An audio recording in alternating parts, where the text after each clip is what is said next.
A polyrhythm is when a bar of music features more than one regularly spaced pulse at the same time. For example, if we have a song that's in 3/4, then we have 3 evenly spaced beats in each bar.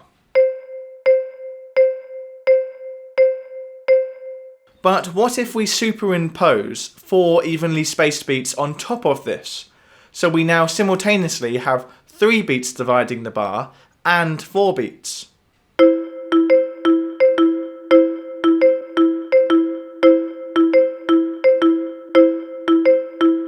This is a polyrhythm, a 4/3 polyrhythm.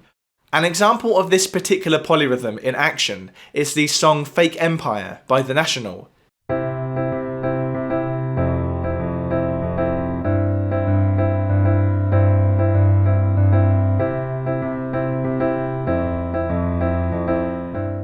The left hand of the piano is playing 3 evenly spaced beats per bar.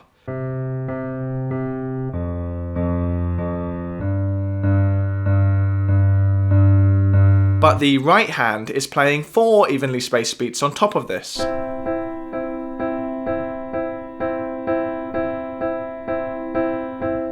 This gives us a 4/3 polyrhythm.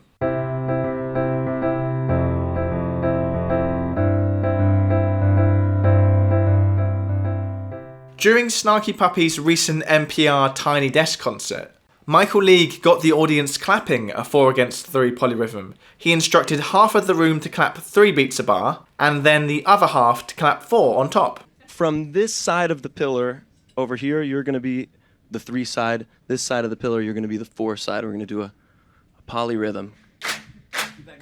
1, 2, 3, 1, 2, 3. The 4 side, you're going to put 4 beats inside of that 3. The first beat will be with them, the other 3 will not. So I'll sing it for you so that you can hear it. It's easy. So 1, 2, 3, 1. You're gonna go 1, 2, 3, 4, 1, 2, 3, 4, 1, 2, 3, 4, 1, 2, 3. Snarky Puppy then used the resulting polyrhythm as the foundation for their song Charlie.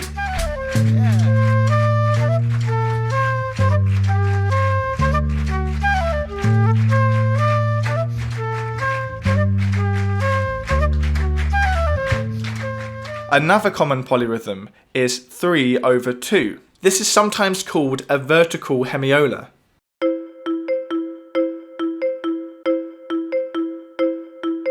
This is potentially the most common and easiest to play polyrhythm. Daydreaming by Radiohead uses this rhythm. The right hand of the piano plays 3 evenly spaced beats in the time that the left hand plays 2 evenly spaced beats.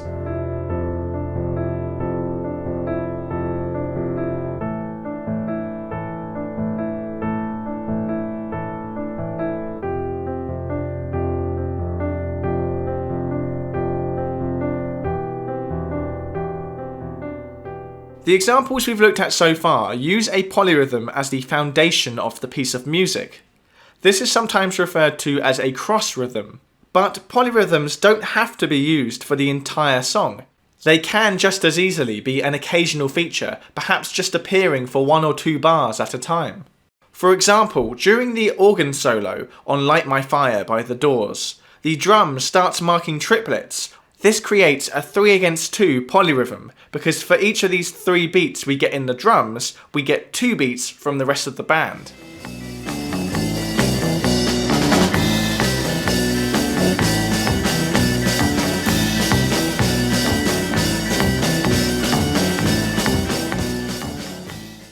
A similar example is from Gloria by Them. During the guitar solo, the guitar plays triplets over the band's straight 4/4 pulse.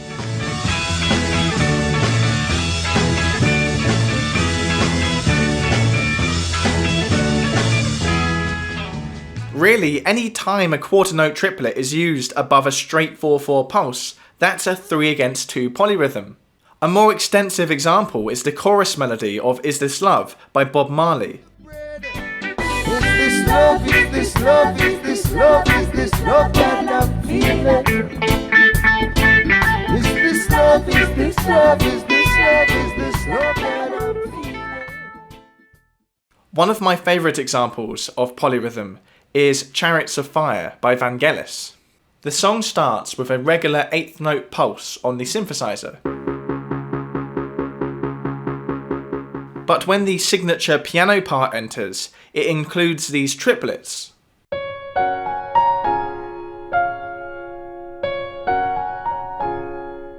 This creates a brief 3/4 polyrhythm because we have 4 8th notes playing on the synth as the piano plays 3 evenly spaced notes on top.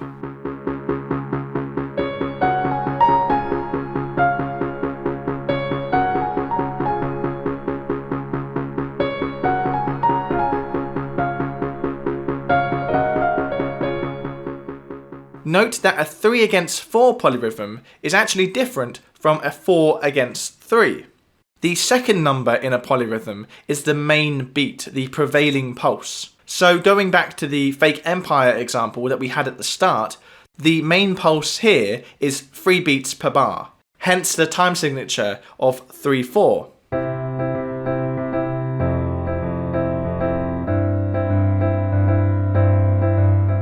In Chariots of Fire though, the main pulse is 4 beats per bar, as made clear by the pulsing synth line.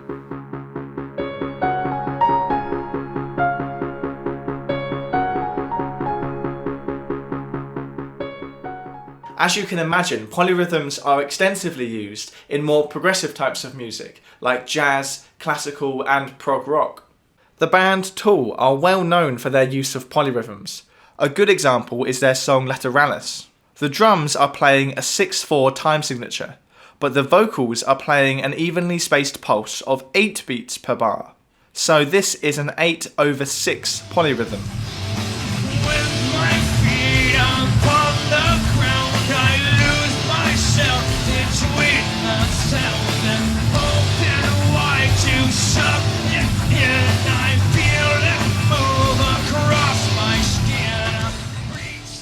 Jacob Collier is also a big fan of polyrhythms. His song Hajanga features a 3/4 polyrhythm. The verse section is in 12/8 compound time, so put simply, we have 4 prevailing beats per bar. Come together as you are. But in the second verse, between each line of vocals, a drum kit enters, playing a 3/4 polyrhythm. Sing your pleasure, sing your pain. Like you'll never see. The kick drum is maintaining a pulse of 4 beats per bar. However, the snare and cymbals are hitting 3 evenly spaced beats over the top of this. Jacob really takes advantage of the disorienting sound of this polyrhythm here. If the 3/4 polyrhythm continued throughout the verse, our ears would be able to accommodate it into the groove and we'd get used to it. But because this drum part only plays for 2 bars before it then disappears again, the polyrhythm that it's playing doesn't get a chance to become a cohesive part of the song's overarching pulse, and instead each time it comes in, it sounds just as disorientating and dramatic as it did the first time. The drum part hangs around just long enough to get our attention, but not long enough for our ears to really latch on to what it's contributing to the rhythm. A different but similar concept is polymeter. Polymeters and polyrhythms are often confused, so let me explain what the difference is. Polyrhythm, like I said at the start, is when we have more than one evenly spaced pulse at a time. We might have a pulse of 4 evenly spaced beats shoved on top of another pulse of 3 evenly spaced beats. But with a polymeter, we only have one pulse. What makes it a polymeter though is that we have more than one time signature. It's in the name, polymeter. So this is what a 4/3 polymeter would sound like.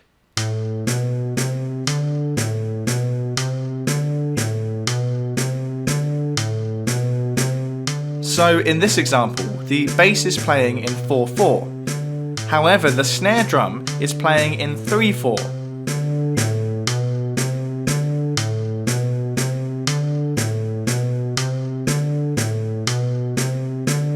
A 4/3 polymeter like this is actually used in Kashmir by Led Zeppelin. The drums are playing a solid 4/4 time signature. However, the string melody is in 3/4.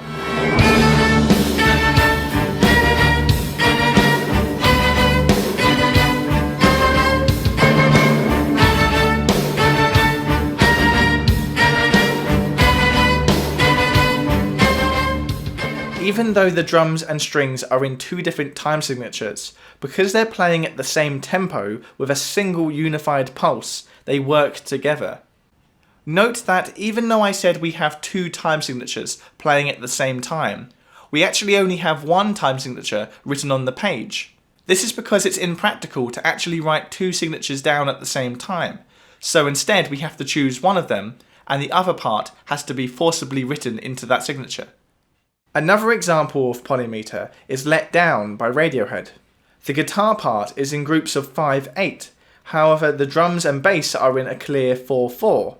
This means that almost immediately the two are out of sync, creating a chaotic cascading effect.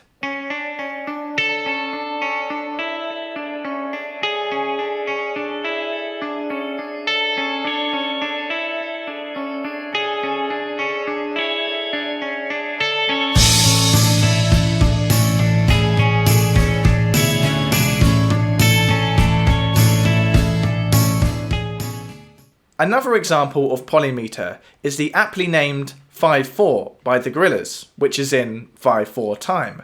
This is made clear by the guitar riff at the start of the song.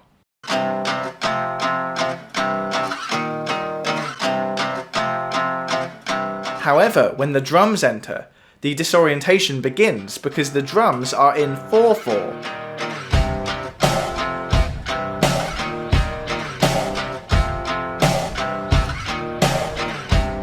So we have a 5 against 4 polymeter.